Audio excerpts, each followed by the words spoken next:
नमः सिद्धेभ्यः। ओम नमः सिद्धेभ्यः। अहिंसा परमो धर्म की। आचार्य गुरुवर श्री कुंद कुंद भगवान की। आचार्य गुरुवर श्री ज्ञान सागर मुनि महाराज की। बोलो परम पूज्य संत आचार्य भगवान विद्यासागर जी महामुनि राज की। समस्त आचार्य संघ की। जिस स्थिति में मनुष्य जीवन में आना होता है, कौन सी पर्याय में थी स्थिति, अब कौन सी पर्याय में है, इसका ज्ञान किसी को भी नहीं रहता। एक वह भी है अवस्था, मत ज्ञान स्वत ज्ञान अवध ज्ञान के साथ भी वह आता है, देव गति से आता है। मान लो आया, जन्म लिया, अवधि ज्ञान लगा नहीं सकता भी, क्योंकि उसके योग्य शरीर काया नहीं, इसलिए उसका वह उपयोग नहीं कर सकता। है सम्यक दृष्टि, है क्षायक सम्यक दृष्टि, फिर भी यह स्थिति है। भोजन पानी के बारे में भी उसका कोई भी विशेष विवेक नहीं रहता है। इन सब कार्यों को वह करता तो है, लेकिन उसको विवेक नहीं है। इसका सार संभाल माता पिताओं के द्वारा होता है। अब माता पिता उसको एक स्थान तक ले जाना चाहते और अपने कर्तव्य पूर्ण करना चाहते। वह वहीं पर मूर्ता भी है और शौचादि कार्य भी करता है। आप लोग इसके बारे में गौर करिए, सम्यक दर्शन क्या होता है। उसको आप यदि हाथ नहीं लगाते हैं तो वो माँ या पिताजी को, पिताजी दूसरे नंबर में आते हैं, वो इस कार्य को प्रथमता नहीं दे पाते, क्योंकि उसकी संरचना ही ऐसी है। माँ इसको ऐसे अनदेखी नहीं कर सकती। अपने लिए भी वह उपयोग होता है और उसके लिए भी स्वयं आप समझ करके उसकी वह उपचार विधि करती है। उसको देख करके न रोती है और न ही उसको गौण करती है। कितना बड़ा दायित्व है ये, हम अपने बारे में सोचते रहते हैं। अरे सम्यक दृष्टि कहाँ चला गया, तुम्हारी दृष्टि कहाँ चली गई? इतना भी विवेक नहीं रहता, रहेगा ही नहीं। उसका उपयोग करने के लिए भी कुछ क्षमता चाहिए, कुछ काल अपेक्षित है। वहाँ से सम्यक दर्शन लेकर के आया, मान लीजिए उसको तीर्थंकर प्रकृति का बंद करना है, 8 वर्ष अंतर्मूर्ति जब तक नहीं होता, आपका सम्यक दर्शन रख दो, कोई काम नहीं करेगा। मुनि बनना चाहते हैं तो भी कम से कम 8 वर्ष अंतर हो। इसके उपरांत भी और भी अनुबंध है उसके साथ, बाद में आप ले सकेंगे। उसके योग्य बनाने में लगे हैं माता पिता, पूरा परिवार, और घृणा नहीं करते। हाथ धोते हैं, पैर धोते हैं, सब कुछ धो धा करके, वस्त्र पहना करके बिठाया और वहाँ मिट्टी में गया, मिट्टी दोनों जेब भर लिया। अब माँ क्या करेगी बताओ? पुनः अपने काम को छोड़ करके, और कोई है ही नहीं, वही करती है, ऐसे करती रहती है, कभी भी नाक मरोड़ नहीं थी है? अरे नाक को थोड़े से काट करके कहीं रख लो।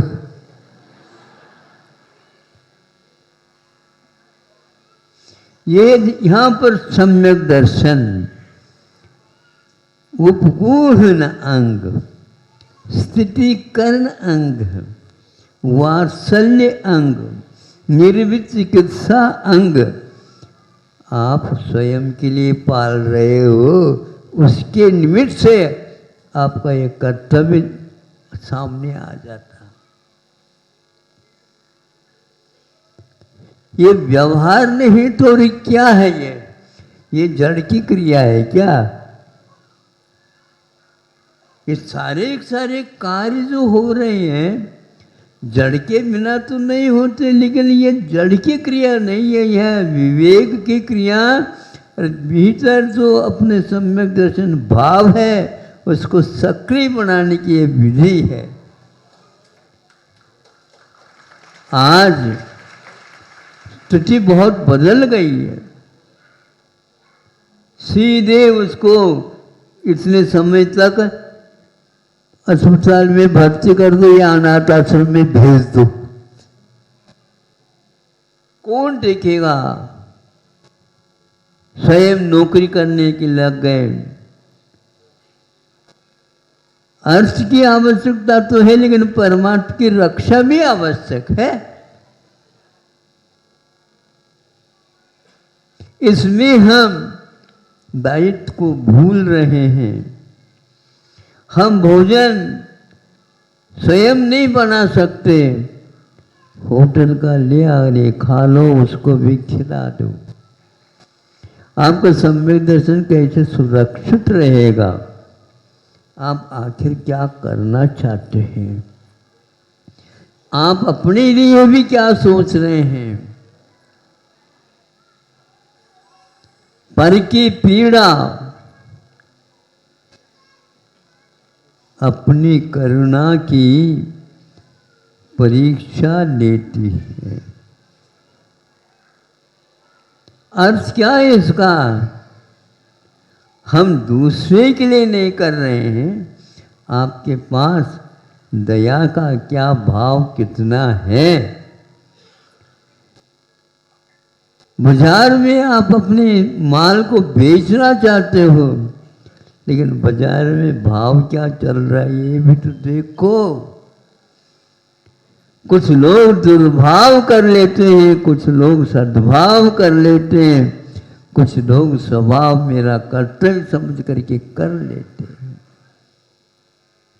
हर बात में हम क्रियाओं को केवल दूसरे के लिए ही मान करके चलते हैं। उनको अभी सम्यक दर्शन के बारे में अध्ययन नहीं करना है, प्रयोग और करना पड़ेगा। और जब तक उनके प्रयोगों को हम नहीं देखेंगे तो उनको हम नहीं कह सकेंगे आपके पास सम्यक दर्शन है। क्योंकि सम्यक दर्शन ऐसे बलबूते पर नहीं पल सकता। वज्र की काया जैसे उसकी काया है, उसको दुनिया कुछ भी हिला नहीं सकती। पराश्रित होकर के कुछ भी आप करना चाहें तो आचार्य कहते हैं यह आपकी गलत धारणा है सम्यक दर्शन के विषय में। हर बात में आप पर कह करके छोड़ नहीं सकते। पर और स्व इन दोनों के बीच में दायित्व क्या है, इसका अध्ययन आप लोगों को करना चाहिए। माता पिताओं ने जो यह असावधानी या एक प्रकार से औपचारिकता का भी उसको गौण करके अपने कार्य में जो लगे हैं, ये सब गलत है। अपने दृष्टि में या अपने निगाह में रखना परमावश्यक है। तब कहीं जाकर के किसान यही काम करता है, समय पर उस पौधे को खड़े करके वो फलवान बनने तक उसको दायित्व इस ढंग से रात दिन काम करता रहता है। आप लोगों का भी कर्तव्य है, हमें बड़ा किसने बनाया, तो हमारा कर्तव्य क्या है। यदि परिवार बन गया है तो हमारा भी ये कर्तव्य है, अब वह पराया नहीं, अब वह अपना हो गया है पराया हम मानते हैं। पराया कह करके छोड़ दोगे, आपका सम्यक दर्शन मैं ही नहीं कर सकता, वह टिक जाएगा, टिक जाएगा। आपके लिए जब किया गया है तो आप कहाँ थे भाई साहब, थोड़े विचार तो कर लो। इसको व्यवहार बोलते हैं। अब यह निश्चय के बिना बन नहीं सकता है, इसलिए पर की पीड़ा अपनी करुणा की परीक्षा देती है, दूसरे की परीक्षा नहीं। कक्षा के गुरु जी होते और सोचते हैं ये परीक्षा हमारी है, यदि परिणाम इस कक्षा का ठीक नहीं निकलेगा, कौन पढ़ाता है तुमको, यही पढ़ाया। अब आप स्वयं भी सोचो, हमारे गुरु जी उन्होंने तो पढ़ाया है, नाम उनका आ रहा है और हमें सोचना पड़ रहा है। उन्होंने भी ये कहा था कि तुम लगन के साथ, स्थिरता के साथ उसका पालन, लेकिन उससे भी ज़्यादा वह देखता रहता है। कैसे देखता रहता है, हमने इसका चित्रण किया। यूं पढ़ रहे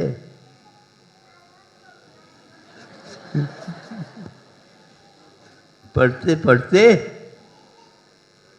यूं देखते और उपनयन चश्मा भी लगाए रखा है और चश्मा से भीतर से बाहर आकर के देख रहे हैं। तुम क्या कर रहे हो, निगाह, निगाह बहुत दृष्टि बहुत ही सशक्त है। ये रात दिन चिंता, इसलिए जो दायित्व रखते हैं उनके लिए पूज्य बात स्वामी ने कहा, परहित संपादन एक कार्यम आचार्य वर्याम प्रणिपति स्म। नमोस्तु करते हैं ऐसे आचार्य को जो परहित को ही अपना हित मान करके अपना कर्तव्य को करते हैं। उनके लिए दूसरा और कोई नहीं आता, विषय ही नहीं है उसका। आप इन सब बातों को सुन करके आज वर्तमान के अपनी परिस्थिति को भी तुलना के रूप में रख सकते हैं अपनी सामने, क्या क्या अपने को करना है और हमारे लिए किसी ने किया है, उसके भी दूसरे ने किया है। यह प्रवाह कब तक का है, जब साक्षात कीर्तन करते उस तक का है। आज नहीं कर रहे कुछ, हर बात को इतिहास के साथ जोड़ करके चलो, इसका नाम है अपना इतिहास। अपने दायित्व के साथ उसको जोड़ करके चलिए। केवल सम्यक दर्शन कहने से सम्यक दर्शन नहीं, और सम्यक दर्शन के 8 अंग यदि पल गए फिर वो अगली कक्षा आए बिना नहीं रहेगी। इस दायित्व का निर्वहन करने के लिए आगे वह चला जाता है, किंतु रुकता नहीं।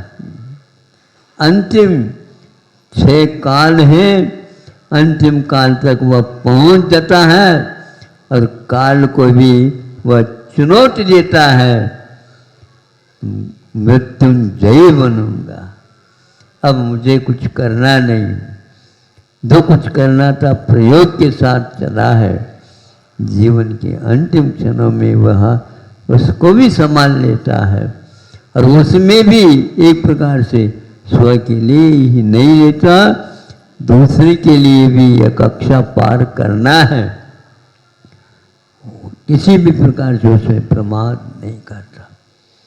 बंधुओं, 8 अंगों को लेकर के आप अपने सम्यक दर्शन के बारे में सोचिएगा। समय आपका ज़्यादा हो जाएगा, 1 मिनट और है। इसमें क्या क्या कौन से अंग आ गए, इसमें अपने लिए 4 और पद के निमित्त से अपने को पूर्ति करना है। ये 8 अंगों का स्वरूप गुरुजी के मुख से हमने सुना था। किताब तो बहुत पढ़ी जाती है, लिखी भी जा सकती है, वो इतनी महत्वपूर्ण नहीं है जितनी महत्वपूर्ण इसलिए उपकरणों के लिए गुरु वैनम एक शब्द दिया है, वह बहुत भारी है। अब धीरे धीरे मालूम पड़ रहा है वो बहुत भारी है, लेकिन फिर भी हम आभारी हैं, हम आभारी। अहिंसा परमो। अपने अपने कर्मों के अनुसार सभी जीव कुछ प्राणी ऐसे भी हैं जो पशु गति में हो करके भी अपनी विशेषता रखते हैं। कुछ तो जीवन पर्यंत शाकाहारी बने रहते हैं, किंतु संगति के कारण वे शाकाहार को भूलते तो नहीं, लेकिन उसमें यदि मिला करके दे देंगे कुछ तो वो उसका सेवन भी कर लेते हैं। उसके परिणाम स्वरूप उसके जीवन ही नहीं अन्य अनेकों जीवों के ऊपर उसका प्रभाव पड़ता है। आप लोगों ने देखा सुना, इन दिनों में ऐसी घटनाएं बहुत सारी हो रही हैं जो नहीं होना चाहिए। पूरे के पूरे भोजन पानी के ऊपर निरंतर होने के उपरांत वे भयानक रोगों से ग्रसित हो रहे हैं। उसमें कारण क्या है? उसमें कारण एक प्रकार से उन बीजों का जो उत्पादन होता है उनमें विषाक्त पदार्थों का सम्मिश्रण कर लिया जाता है। गाय ऐसा प्राणी है जो आप समझ सकते हैं, किसी ने समूह के साथ जब कोई कार्य हो रहा होगा और उस समय उधर से एक गाय डर के कारण भागती हुई आई। उस गाय को भागते हुए आए देख करके सभी लोग जो समूह था वो तितर बितर हो गया। फिर भी छोटे बच्चे, महिला आदि वो भी वहीं पर थी किंतु वह गाय इतनी तीव्र गति से आई किंतु किसी भी व्यक्ति को धक्का लगाए बिना अपना काम कर गए। सोचो, विचार करो, आप तो धक्का मुक्का खा करके एक दूसरे के ऊपर गिर जाते हैं, लेकिन स्वयं को भी संभाला और जो उस भीड़ जो है उसके लिए किसी को भी धक्का नहीं लगाया। इतनी सावधानी कैसी रहती है? यह एक प्रकार से जन्मजात उसका गुण है। पूरे जीवन में उसने क्रूरता का त्याग किया होगा, उसके फलस्वरूप उसको उस प्रकार की पर्याय नहीं मिली। हमें यह समझना चाहिए कि वो शाकाहारी प्राणी, आप लोग मनुष्य में तो शाकाहारी से मांसाहारी बन रहे हैं, लेकिन तिर्यंचों में कितने भी उसको दे दो मांस, वह छुएंगे नहीं और शाकाहार के माध्यम से ही अपने जीवन गुजारेंगे। नहीं भी मिलता तो भी कभी वो मांस भक्षण नहीं करते। गायों के ऊपर यह शोध कर लिया गया कि उन्हें जो मिल रहा था, जो अन्न पशुओं का अन्न आहार, उसमें मछलियों का भी सम्मिश्रण छोटे छोटे बना करके दिया जाता था। उसके फलस्वरूप वो खाने में तो आ गए, क्योंकि घास में उसको दिया जाता था, भूसे में उसको दिया जाता था, और भी जो उसकी खाद्य पदार्थ है उनमें सम्मिश्रण कर दिया जाता था, और उसके लिए मैड काउ का रोग हो गया। वह पागल होने लगे। ये बात जब सुनने में समझ में आ गई, उन देशों में ऐसा लग गया कि अब हमारी जो है ख्याति समाप्त हो जाएगी और एक प्रकार से सब लोग हमसे बहुत दूर रहने लग जाएंगे। अब क्या करें? लाखों गायों का उन्होंने एक साथ वध करके और नीचे जो है जमीन में उनको गाड़ दिया। ये क्यों होता है? केवल मांस का वर्धन करने के लिए उनका पालन किया जाता था। आप सात्विक प्राणी के ऊपर भी कैसा प्रभाव पड़ता है यह जान सकते हैं। क्यों ऐसा होता है? तो शरीर जो है वह एक प्रकार से अन्न का कीड़ा है। अन्न नहीं कहेंगे, अन्य कोई वस्तु नहीं देंगे, लेकिन इसके लिए उसके योग्य आहार तो मिलना चाहिए। इस बात से सब लोग घबरा गए कि उसके मांस को छोड़ करके, ये इंग्लैंड की बात कह रहा हूँ, लाखों का संभव है और भी संख्या होगी, उसमें पूरा का पूरा समाप्त कर दिया उन्होंने। तब कहीं जाकर के उसके ऊपर नियंत्रण हो गया है।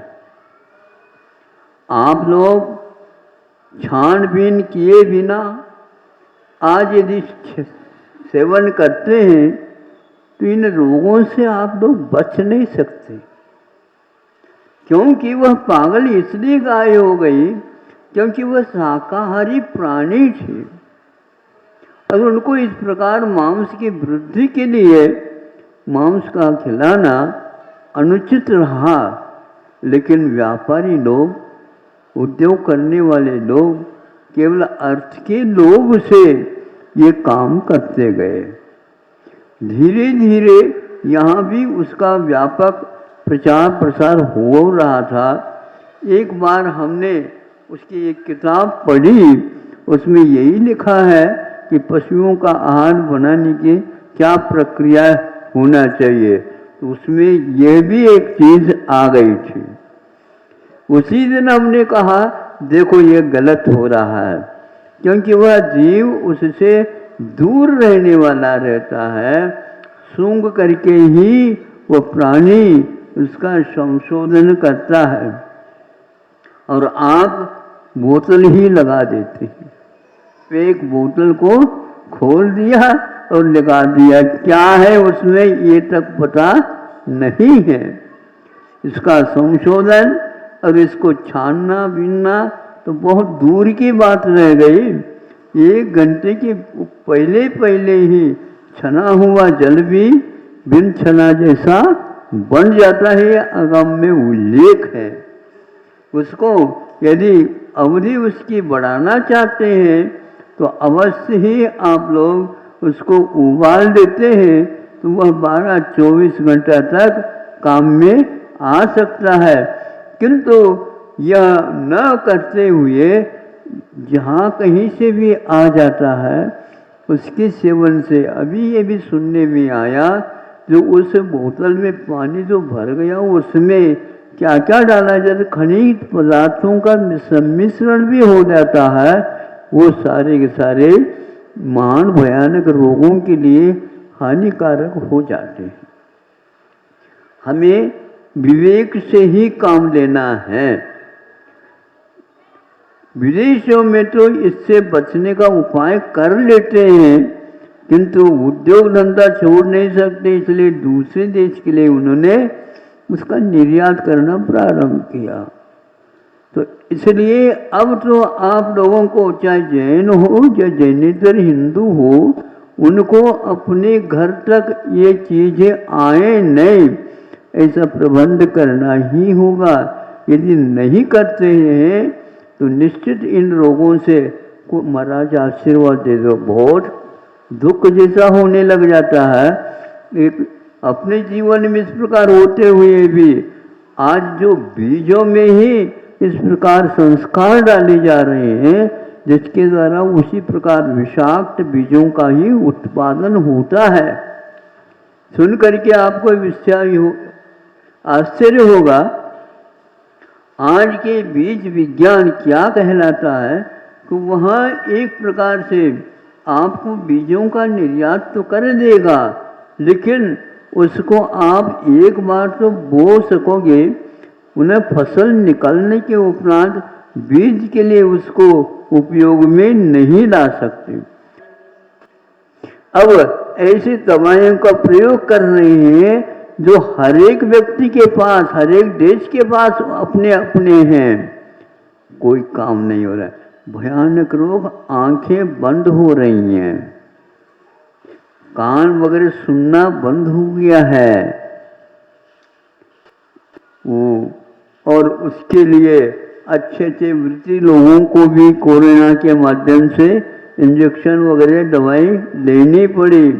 हमारे पास अच्छे अच्छे पालन करने वाले भी सब आ रहे हैं, तो हमने पूछा क्यों हो गया ये ऐसा, तो महाराज इसको तो लेना ही पड़ेगा, ऐसा कानून ही आ गया। जो इसको नहीं लेगा उसके लिए सुविधाजनक कोई सामग्री नहीं मिलेगी। अब क्या करेगा, लेना तो पड़ेगा, ले रहे हैं। लेकिन इसमें भी आयुर्वेद ने बहुत बड़ा अच्छा काम किया है। उसके बिना भी हजारों नहीं लाखों व्यक्तियों को जान बचा दिया उसने। ये सुन करके हमें लगा, आश्चर्य हुआ कि आयुर्वेद के पास ऐसे भी दवाइयाँ हैं जो रोग नया हो करके भी भयानक आ जाए तो भी उसको वह ठीक कर सकता है। अभी अभी एक शोध का लेख पढ़ा था और सुना भी, उसमें ये कहा कि जिसको किडनी की बीमारी हो गई, उसमें कमियां आ गई, देखो आयुर्वेद में पहले से शोध, उसको क्या करना है, गरम कुनकुना पानी में उसको बिठा दो, कुछ और क्या डालना है नहीं डालना ये आप पूछताछ करके कर लेना। इसके फलस्वरूप उसको 1-8 घंटे के उपरांत राहत मिलेगी और किडनी में जो चढ़ाव था, प्रभाव था, वो प्रभाव घटता घटता नीचे आ जाएगा। क्या किया इन्होंने चिकित्सा, और कुछ नहीं। ये सब पंच कर्म में आता है। ये आयुर्वेद का एक सिद्धांत, उसमें एक ये भी भाग है। पंचकर्म के माध्यम से यह सब ठीक ठाक हो जाता और हो ही रहा है। बहुत दिन से चल रहा था, उसका भी प्रभाव 1 घंटे में। और इसमें हाँ डायबिटीज में भी बोले शुगर की बीमारी किसी को हो गई, उसका भी ठीक होना इसी के ऊपर आधारित है। ब्लड प्रेशर के ऊपर प्रभाव पड़ रहा है, गैस के ऊपर प्रभाव पड़ रहा है, किडनी के ऊपर प्रभाव पड़ रहा। ये मुख्य रोग माने जाते हैं।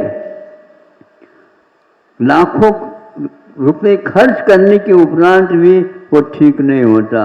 ऐसे चिकित्सा के ग्रंथों को न पढ़ करके सारे विदेशी शिक्षा को ही ग्रहण करके और आप यदि डॉक्टर बन भी जाओगे तो पैसे कमाने की अपेक्षा से तो बन सकते हो। एक परीक्षा को पूर्ण करने के लिए MBBS के बाद MD बनाते आ जाता है। करोड़ रुपए से प्रारंभ होता है, बोलियां लगती वहां पर भी। सुन रहे हो? वो बोली तो आप बढ़ाते चले जा रहे हो और इधर कोई भी बोली होती है तो महाराज हम क्या करें, आजकल तो ऐसे ही चल रहा। ये सब अविवेक का काम हो रहा है। इसलिए किसान आज तक यह नहीं जान पाया, अब वह बीजों का भी उद्धार करने में लग गए हैं। यह भारतीय इतिहास कहता है। भारत बहुत दूरदृष्टि रख करके आज तक चलाता आया है, किंतु बीच में ऐसा यह अपवाद का काल आ गया जो पूरा का पूरा भूल करके उसी ओर चालू हो गया। प्रत्येक प्राणी पशु पानी पीने के लिए भेज दो तो वो पानी पीता है, लेकिन वह निरीक्षण करके, निरीक्षण आंखों से नहीं, वह अपने मुख के माध्यम से आवाज करके उसको हटाता है और बाद में पीता है।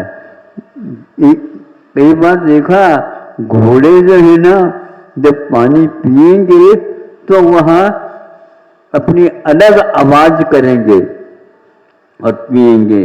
इसी प्रकार गाय भी ऐसे ही करके और साफ सुथरा बना करके फिर बाद में पीते। भोजन के लिए भी इसी प्रकार उनका कार्य चालू रहता है। किंतु आप ही लोग ऐसे हैं कि बिना देखे बिना शोधे जब जमीन पर नहीं बैठते हैं तो बिना शोधे बिना देखे बिना निरीक्षण किए आप पेट में कैसे डालते हो? बोलो, बच्चों को संभालो। आप तो बिल्कुल संभले हुए हैं, लेकिन बच्चे इससे ज्ञान नहीं रखते। किंतु उनको भी समझा करके उन्हें एक प्रकार से डर पैदा हो जाए। पहले डर पैदा करने के लिए ऐसा ही सोचा जाता है, फिर बाद में बड़ा हो जाएगा। ये डर भी बड़ा हो जाए तो बहुत अच्छा है। हम तो बड़े हो गए, लेकिन डर भी सीनियर हो जाए। संवेग अपने यहाँ बताया, संवेग बढ़ता चला जाना चाहिए। आपके यहाँ आवेग तो बढ़ता जा रहा है, उद्वेग तो बढ़ता जा रहा है और वाहनों का वेग भी बढ़ता जा रहा है, किंतु संवेग की गरीबी हो रही है।